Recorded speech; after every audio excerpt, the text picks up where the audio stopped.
Assalamualaikum warahmatullahi wabarakatuh. Bagaimana kabarnya soleh-soleha? Saya mendoakan agar semuanya masih diberikan kelancaran, kesehatan, dan tetap dilindungi oleh Allah Subhanahu wa Ta'ala. Nah, pertemuan kita kali ini, Aisyah akan membahas tentang materi peristiwa kebangsaan seputar proklamasi kemerdekaan.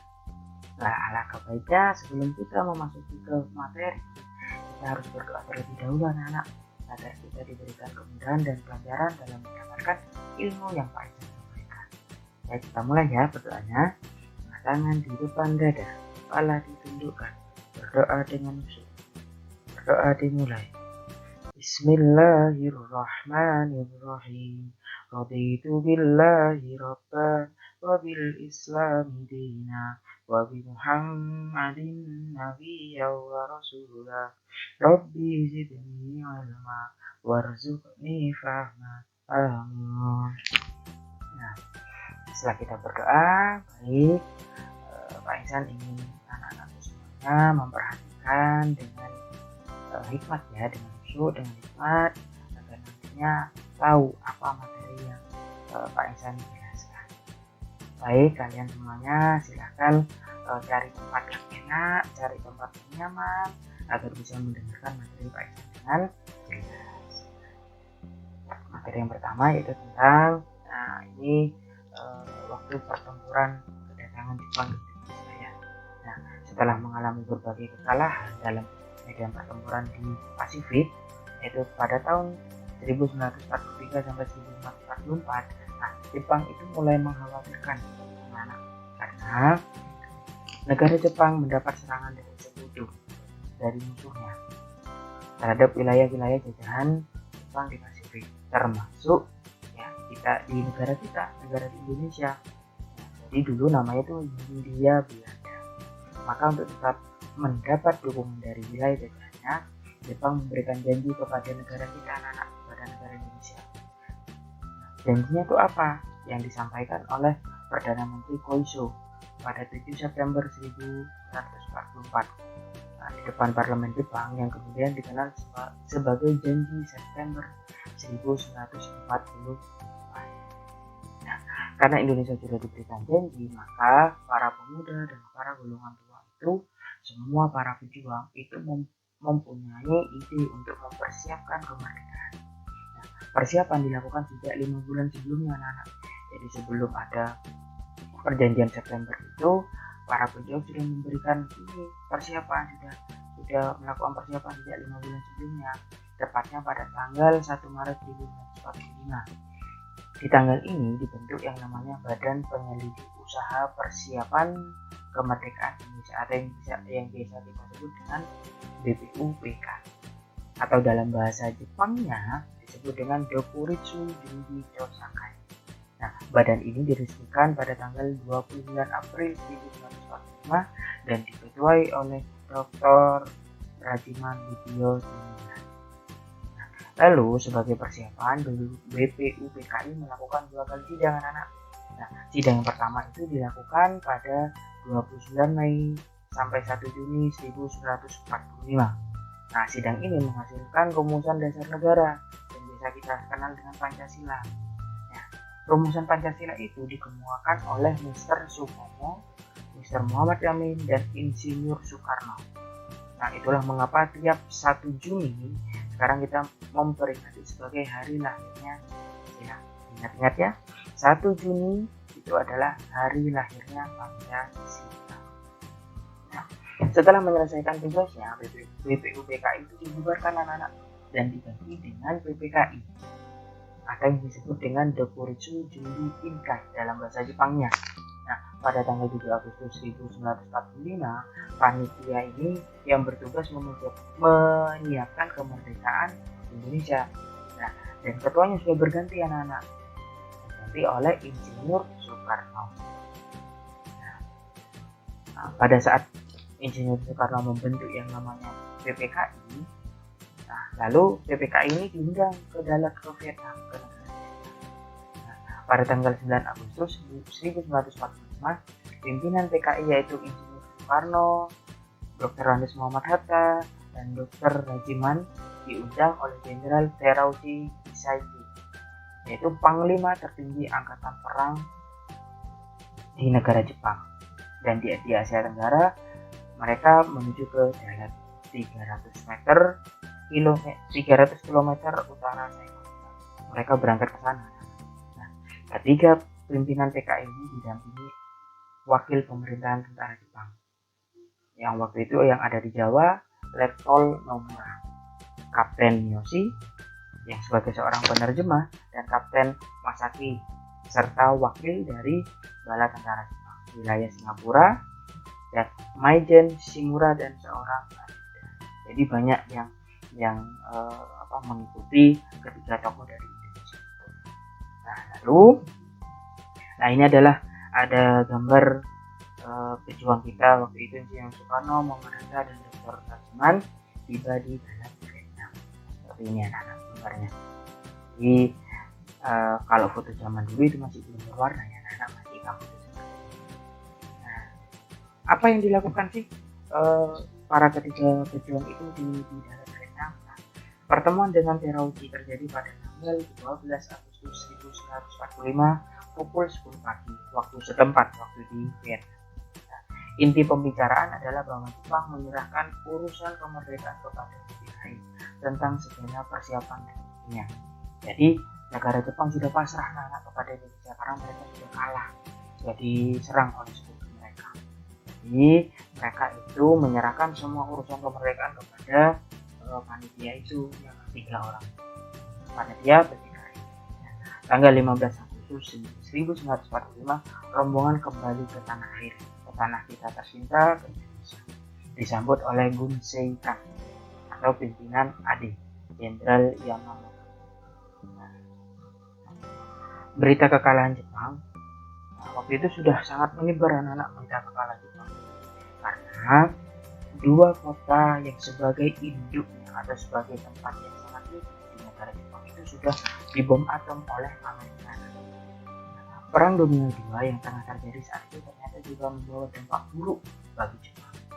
Salah satunya, seperti Pak Ikan baru menjelaskan, salah satu adalah peristiwa pengeboman kota Hiroshima dan kota Nagasaki di tanggal 6 waktu di Hiroshima, tanggal 6 Agustus 1945 itu di kota Hiroshima, dan tanggal 9 Agustus 1945 itu di kota Nagasaki. Peristiwa tersebut mendorong Jepang untuk menyerah tanpa syarat kepada sekutu pada tanggal 15 Agustus 1945. Berita tentang kekalahan Jepang menyebar dengan cepat anak-anak di radio. Zaman itu kan tidak ada internet ya, jadi hanya melalui radio saja, dan didengar oleh tokoh-tokoh muda Indonesia. Bersama dengan Muhammad Hatta, golongan muda ini mengadakan rapat di Pegangsaan di rapat dipimpin oleh Khairul Saleh dan menghasilkan keputusan yang menjadi dasar proklamasi Indonesia atau menjadi awal dari kemerdekaan Indonesia. Hasil ini disampaikan kepada Bung Karno oleh Ikana dan Darwis. Namun terjadi perbedaan pendapat. Jadi waktu itu memang golongan tua dan golongan muda itu ada perdebatan, mempunyai perbedaan. Setelah beberapa rapat, akhirnya golongan muda memutuskan untuk mengasingkan Bung Karno ke luar kota agar tidak mendapat pengaruh dari Jepang. Karena golongan muda itu takut anak-anak, takut apa? Takut tidak terjadi yang namanya kemerdekaan. Karena nantinya Bung Karno akan dipengaruhi oleh Jepang. Jadi kita tidak jadi merdeka waktu itu. Makanya Bung Karno oleh golongan muda itu diasingkan ke kota. Nah, kotanya kemana Pak? Nah itu adalah di peristiwa Rengas. Jadi Bung Karno dan Bung Hatta itu diasingkan ke Rengas. Nah sekembalinya rombongan dari darat, para pimpinan PPKI itu mendapat desakan golongan muda yang menginginkan proklamasi segera dilakukan pada tanggal 16 Agustus 1945 tanpa campur tangan Jepang. Indonesia itu ingin merdeka sendiri. Mereka telah menerima kabar dari radio bahwa Jepang telah menyerah pada sekutu pada tanggal 14 Agustus 1945. Nah, golongan tua pada saat itu pimpinan PKI menyatakan perlunya sidang PKI untuk untuk memutuskan hal tersebut, karena memang tidak semena-mena anak-anak waktu itu hal yang sangat penting bagi negara Indonesia. Karena kenapa? Nah, waktu saat itu memang Indonesia ingin merdeka, cuman Bung Karno dan Bung Hatta itu tidak terburu-buru, anak-anak tidak gegabah dalam mengambil keputusan. Itu ya. Nah, seperti ini. Waktu kedatangan Bung Karno kembali ke tanah air, disambut oleh tadi tentara AD, tentara angkatan dari Jepang. Nah, ini adalah rumah tempat pengasingan di Renggok. Seperti ini anak-anak. Nah, sekarang rumah ini sudah dijadikan museum bagi negara Indonesia, karena ini merupakan tempat yang sangat bersejarah. Nah, peristiwa Rengas Dengklok waktu itu Bung Karno dan Bung Hatta diasingkan ke Rengas Dengklok, Jawa Barat oleh para pemuda. Nah, Rengas Dengklok itu ada di Jawa Barat. Mereka dijemput paksa pada tanggal 16 Agustus 1945 pukul 4:30 pagi. Jadi subuh waktu itu anak oleh golongan muda. Mereka diasingkan karena meminta para pemuda untuk sabar dalam mengumumkan proklamasi. Nah, sementara itu di Jakarta yang akan dilaksanakan rapat anggota PPKI di gedung Pejambon 2. Nah, waktu itu PPKI diketuai oleh atau dipimpin oleh Ahmad Subarjo yang saat itu mencari keberadaan Bung Karno dan Bung Hatta yang diberangkatkan ke Rengas Dengklok untuk bertemu dan berunding dengan mereka. Akhirnya Ahmad Subarjo berjanji jaminan nyawa Ahmad Subarjo lah kepada golongan pemuda, karena pada saat itu kan golongan muda itu sangat mentuju agar bisa Indonesia itu bisa cepat untuk mengumumkan kemerdekaan. Cuman karena Bung Karno dan Bung Hatta tidak gegabah, tidak ingin terburu-buru untuk mengambil keputusan, dan Ahmad Subarjo lah yang berjanji kepada pemuda untuk bagi dia nyawanya penggantinya kalau nanti Ahmad Subarjo akan macam-macam kepada Bung Karno dan kepada proklamasi kemerdekaan akan diumumkan pada keesokan harinya. Mereka berjanji seperti itu. Jadi Ahmad Subarjo, Bung Karno dan Bung Hatta itu berjanji akan diumumkan keesokan harinya pada pukul 12 siang, paling lambat pukul 12. Dengan jaminan itu akhirnya Insinyur Soekarno dan Muhammad Hatta dilepaskan dan dibawa kembali oleh Ahmad Subarjo ke Jakarta. Nah, di sana mereka setibanya kembali ke Jakarta, mereka membuat yang namanya perumusan naskah proklamasi. Dari Rengas Dengklok setelah tiba ke Jakarta itu pukul 11:30 malam anak-anak. Bayangkan betapa capeknya seorang bapak proklamator yaitu Bung Karno dan Bung Hatta.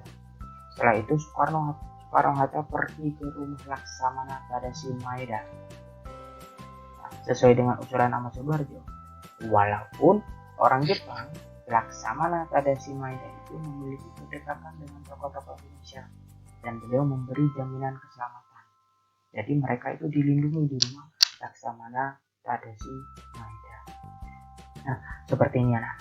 Nah, gambar yang di sebelah kiri Pak Insan itu foto zaman dahulu. Nah, ini yang sekarang yang ada di bawah itu foto zaman yang sekarang yang sudah dijadikan museum. Seperti itu anak. Nah, ini rumah Laksamana Tadashi Maeda. Nah, akhirnya Soekarno memutuskan untuk melanjutkan pembuatan naskah proklamasi. Kata proklamasi sendiri itu adalah sumbangan pemikiran dari Bung Karno sendiri.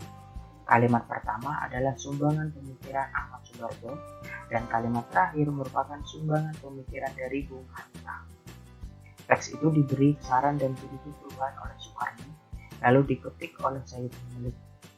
Jadi yang mengetik naskah proklamasi itu adalah Sayuti. Terakhir, Soekarno memberi usulan bahwasanya naskah ini sebaiknya ditandatangani langsung oleh Soekarno dan Bung Hatta atas nama bangsa Indonesia. Pada pukul 4:30, konsep naskah proklamasi telah selesai disusun. Nah, seperti apa? Nah, rapatnya itu seperti ini anak-anak. Di zaman dulu itu seperti ini. Jadi bertiga saja yang menyusun naskah proklamasi. Nah, dan ini adalah ketikan Sayuti Milik yang mengetik naskah proklamasi. Kami bangsa Indonesia dengan ini menyatakan kemerdekaan Indonesia. Hal-hal yang mengenai pemindahan kekuasaan dan lain-lain diselenggarakan dengan cara saksama dan dalam tempo yang sesingkat-singkatnya. Jakarta, 17 Agustus 1945, atas nama bangsa Indonesia, Soekarno-Hatta. Nah, mudah-mudahan Pak Ihsan ini sudah agak-agak mirip ya, agak-agak mirip dengan Soekarno, karena memang Pak Ihsan sebetulnya baca seperti ini merinding anak. Pak Ihsan itu ingat-ingat zaman perang dulu, para pahlawan kita itu betapa susahnya untuk memerdekakan Indonesia. Nah, kita sebagai penerus, kita hanya bisa mengingat-ingat masa pejuang duluan, dan kita juga jangan lupa kita mendoakan para pejuang, para arwah-arwah pejuang itu agar semuanya nanti akan dimasukkan ke surganya Allah Subhanahu wa Ta'ala. Nah, seperti ini ya contoh teks proklamasi. Nah, ini adalah gambaran pada saat Sayuti Milik itu mengetik anak-anak. Nah, itu yang mengetik adalah Sayuti Milik, dan yang berdiri itu adalah Soekarno. Nah, lanjut. Nah, proklamasi kemerdekaan. Nah, setelah semuanya diketik, setelah semuanya dikonsep, proklamasi akan dibacakan pada pukul 10 pagi waktu Indonesia Barat, tepat di rumah Insinyur Soekarno, Jalan Pegangsaan Timur nomor 56. Muhammad Atta berpesan kepada para pemuda yang bekerja di kantor pers di BM, namanya BM2, untuk memperbanyak naskah teks proklamasi dan menyiarkan ke seluruh Indonesia. Dan ataupun menyiarkan ke seluruh Indonesia. Nah, pengibaran dilakukan oleh SUU dengan bantuan Sudanko Latif Hendra Ningrat. Bendera merah putih yang dikibarkan itu dulunya yang awal adalah yang membuat adalah Ibu Fatmawati, yaitu seorang istri dari Bung Karno. Ibu Fatmawati itulah yang menjahit pertama kali bendera Indonesia. Nah, seperti ini waktu itu Bung Karno membacakan teks proklamasi. Jadi sangat hikmat, semuanya karena sangat bangga Indonesia bisa merdeka dengan tanpa bantuan dari negara lain. Nah, ini adalah gambar pada saat pertama kali berkibarnya bendera Indonesia. Jadi waktu itu sangat hikmat, bahkan semuanya bangga, sangat ceria, dan juga ada yang menangis seperti itu karena mereka memang betul-betul bangga dengan bendera Indonesia.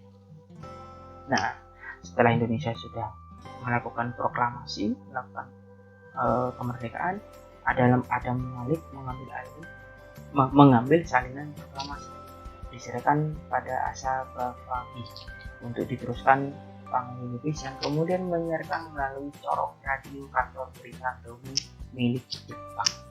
Nah, Maladi dan Yusuf Ronodipuro, pemuda yang bekerja di radio, mengambil alat pemancar secara paksa dan menyebarluaskan ke pelosok negeri, bahkan ke luar negeri. Nah, radio inilah yang menjadi cikal bakal munculnya RRI, atau yang biasa kita kenal dengan Radio Republik Indonesia. Nah, seperti itu. Nah, jadi Pak Ihsan sudah menjelaskan tentang bagaimana sih peristiwa sebelum dan sesudah terjadinya proklamasi kemerdekaan Indonesia. Nah, di sini Pak Ihsan akan menjelaskan anak-anak siapa sih tadi yang sudah Pak Ihsan jelaskan itu, ada Bung Karno, ada Bung Hatta. Nah, di sini Pak Ihsan akan menjelaskan tentang tokoh proklamator bangsa atau yang biasa disebut dengan Bapak Proklamator. Yaitu yang pertama adalah seorang presiden pertama kita, Insinyur Soekarno. Presiden pertama Republik Indonesia yang biasa dipanggil Bung Karno ini dulunya lahir di Kota Blitar, tepatnya di Jawa Timur, pada tanggal 6 Juni 1901 dan meninggal di Jakarta waktu itu pada tanggal 21 Juni 1970. Ayahnya bernama Raden Sukeni Sosrodiharjo dan ibunya Ida Ayu Nyoman Rai. Ketika dilahirkan, Soekarno diberikan nama Kusno Sosrodiharjo. Jadi bukan Bung Karno. Nama aslinya dulu itu adalah Kusno Sosrodiharjo. Namun karena ia sering sakit, maka ketika berumur 5 tahun, ayahnya merubah nama Kusno Sosrodiharjo menjadi Soekarno. Nah, kalau bacaan atau ejaan dulu itu bacanya Soekarno, tapi kita bacanya itu Soekarno. Nah, pada tanggal 21 Juni 1970, kan Bung Karno udah wafat anak-anak, tapi tidak dimakamkan di Jakarta. Nah, Bung Karno meninggal dan dimakamkan di kota kelahiran, itu di Blitar, Jawa. Nah, seperti itu anak-anak, Bapak Proklamator. Nah, yang kedua, yang terakhir ini Dr. Haji Muhammad Hatta. Nah, Bung Hatta sendiri itu lahir di Bukit Tinggi pada tanggal 12 Agustus 1902. Jadi beda 1 tahun ya dengan Bung Hatta. Pria yang akrab disapa dengan sebutan Bung Hatta ini merupakan pejuang kemerdekaan RI atau Republik Indonesia yang kerap disandingkan dengan Soekarno, karena mereka berdua tuh bareng-bareng terus, seperti sahabat, seperti saudara. Seperti itu Bung Karno dan Bung Hatta. Tak hanya sebagai pejuang, Bung Hatta juga dikenal sebagai seorang organisator, aktivis partai politik, negarawan, bapak proklamator, pelopor koperasi. Nah, maksudnya pelopor koperasi apa, Pak? Nah, yang membuat atau yang mendirikan koperasi pertama kali itu adalah Bung Hatta, atau yang biasa kita sebut dengan bapak koperasi, seperti itu. Dan seorang wakil presiden pertama di Indonesia. Jadi Bung Karno itu adalah seorang presiden pertama Indonesia, dan Bung Hatta adalah seorang wakil presiden pertama Indonesia. Nah, namun pada tanggal 14 Maret 1980, Bung Hatta meninggal di RSUD Cipto Mangunkusumo. Karena perjuangannya bagi Republik Indonesia sangat besar, maka Bung Hatta mendapatkan anugerah tanda kehormatan tertinggi yang biasa kita sebut dengan Bintang Republik Indonesia kelas 1, yang diberikan oleh Presiden pengganti Soekarno pada saat itu adalah Presiden Soeharto. Seperti itu. Ya, mudah-mudahan pertemuan kita kali ini bisa mendapatkan syafaatnya dan bisa mendapatkan ilmu yang bermanfaat bagi anak-anak semuanya. Baik, terima kasih banyak. Mudah-mudahan semuanya diberikan kelancaran, diberikan kemudahan, dan anak-anak tetap semangat di rumah, tetap diberikan kesehatan, dan tetap dilindungi oleh Allah Subhanahu wa Ta'ala. Baik, kurang lebihnya mohon maaf. Wabillahi taufiq wal hidayah. Wassalamualaikum warahmatullahi wabarakatuh.